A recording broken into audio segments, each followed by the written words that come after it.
নির্মল ভট্টাচার্য সুররূপিত সর্বশেষ কম্পোজিশন। কারণ এই গানটা কম্পোজ করা হলো, শেখানো হলো ওই সমীর সেনগুপ্ত, মানে সমীর কাকু বলতে হলো, তাকে শিখিয়ে তারপর দিন থেকে ওনার একটু জ্বর আসে এবং বোধহয় 2-3 দিন জ্বর ছিল।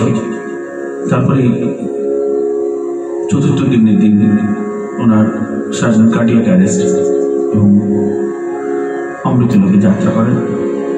এটাই ওনার সেই সুররূপিত গান। ক্রমশ উনি কিন্তু যুগের সাথে সাথে এগিয়ে আসছিলেন এবং ওই সময় যে ওই 78, 79, 80 সালে সব শুনতে সমসাময়িক গান, কারা কি করছে, গাইছে, কিরকম সুর করছেন, সেই অনুযায়ী নিজেকেও মোল্ড করার মতো করে করে উনি গান সৃষ্টি করতে শুরু করেছিলেন। এটা তারই একটা নমুনা।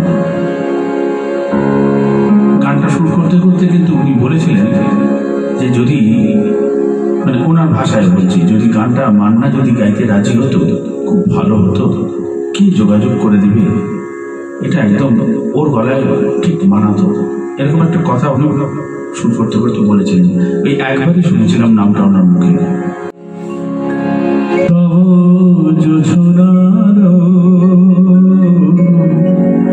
কানে কানে কোনো কথা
কাটা